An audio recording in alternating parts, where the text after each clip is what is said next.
Yep. So at first I thought of making a space or a tree net. Ow. Oh shit! Because I saw the space net made from, not made from, but made from the people at the YouTube channel of How Not to Slackline, and I thought of making one, and obviously using webbing and rope and everything.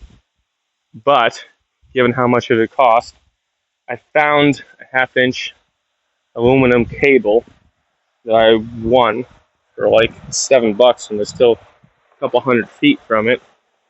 And while purchasing all the uh, all the accessories basically to set it up, cost more than I thought.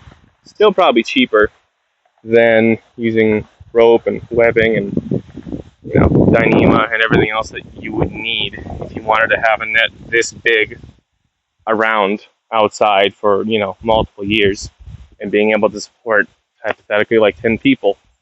Uh, you can use a lot of webbing rope and have them deal with knots and all that. But because I bought this steel aluminum cable for cheap, it's way not way. It's more than strong enough and somewhat easier to set up. And I could leave it here permanently. Everything here is galvanized. This part, I'll have an actual uh, cable to tighten that up. But yeah, pretty big. 25 feet there, around 45, 42-ish. I'll start making the design. Yeah. So for the spacenet design, I'm in a position where I have shop. I got two trees with branches, pulling in various ways, and so I tried to attach the eye bolts where the force of the net and whoever's on it would basically go in the opposite direction that the tree is leaning, just because you want forces basically going this way if the tree is already leaning that way and it already has a small crack. Because if you do it the other way, then there's a chance, however small, that putting more force like this is going to actually exaggerate a crack, and then you're going to have problems with the trees. And so,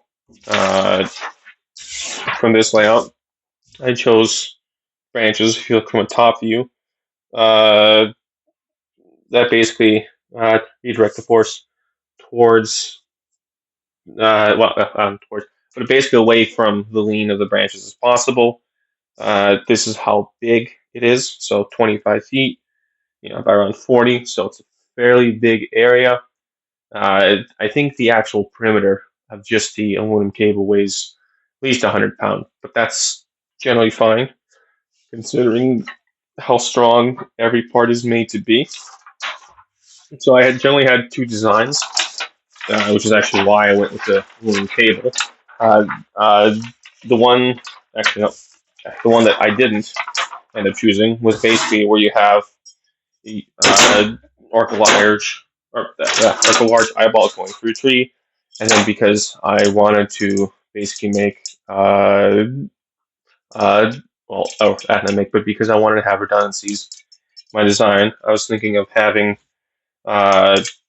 two carabiners at every eyeball, and then I would have either the rope pass through both of them, and then lock into them, just so if anything, okay, if anything, but like these would be locked in here and here, just in case something happened to one of the eyebolts and something happened to one of the carabiners, basically just to be extra redundant, just for the amount of weight that I want to design this for. Alternatively, I also could have did something with the carabiners, where like you have a separate piece of rope connecting two carabiners, and you have the main slack doing that. But obviously, this starts to add up once you realize that you need two carabiners per redundancy and all that stuff. Yeah, so this option probably will cost more, especially with a rope, because rope ain't cheap. The design I actually did end up going for is I got eye bolts there, and obviously because I'm making this with with a parts so thick, everything's ready to hold at least 1 or 2 tons, not in the braking limit, but just in operating limit. So it can hold far beyond that. Really, the weakest part of this is going to be the paracord, because everything else should hold it. Anyways, got a shackle. The shackle's too small for this ring, so I bought new ones. But this is going to go through here, and then steel cable is, going to go through there.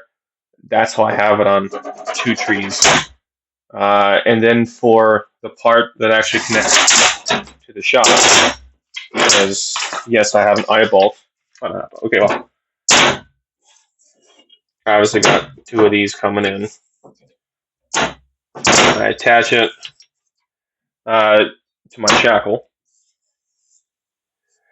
But the thing is, because this is surrounded by not surrounded, but because you have 2 trees and a shop, these things will move with the wind. And I also want to be able,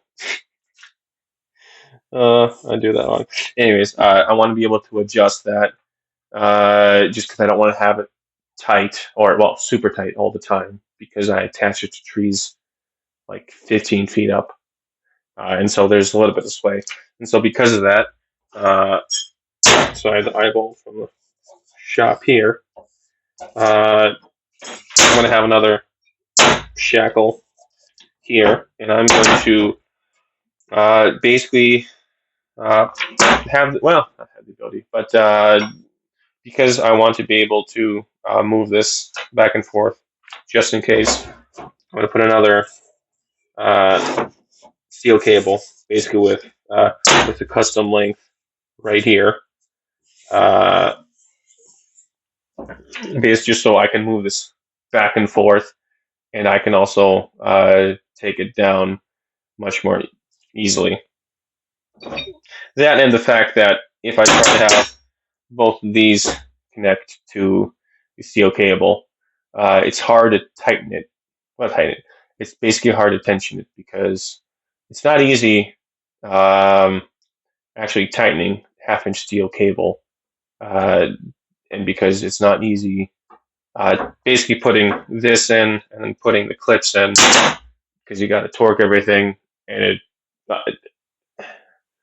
yeah, it basically seems like the easier thing, just because also I don't actually care about making a net when the net, narrows down like this for like 4 feet. I really don't want to have to basically make a net there when no one's going to go there. It's not going to be an actual feature. Yeah. So I'd rather just end it early and then just have a line. That, and then also I'm gonna, there's gonna be the main net, and then from here is going to be basically the sidewalls. Should be like 4 foot, 4.5. Obviously, once I actually start weaving it, it's probably going to shrink down to like maybe 3.5 or something, depending on how tight I make things and how things deflect. Because this part's going to be with a rope, 3/8 inch, not with a cable, just because it's not going to hold that much weight. So I got this entire roll for about $7. It has mostly half-inch aluminum cable, such as this, but some of it, as this stuff, is thicker, although I don't plan on using it. But this still has a couple 100 feet easily, and I've already removed like 120 from it. So I will have the actual net attached to this. And the plan, I think, is that I'm going to have attached to this 5/8, because that's going to be the structural. I'm going to have more 3/8 rope that's going to span it, because for all the large space nets or tree nets that I've seen, people always have some sort of pattern. You're like, well, they'll put like a 3/8 strand, like one there, then another one here.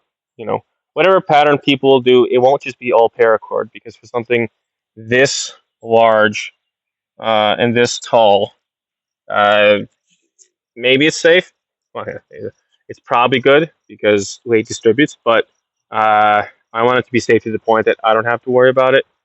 Uh, and so if I have my nieces and nephews up here, they don't have to worry about it. Well, their parents won't worry about it. So this is the connection that I have on each of the two sides currently. It's just a snatch ring with a soft shackle that I made attached to an eye bolt.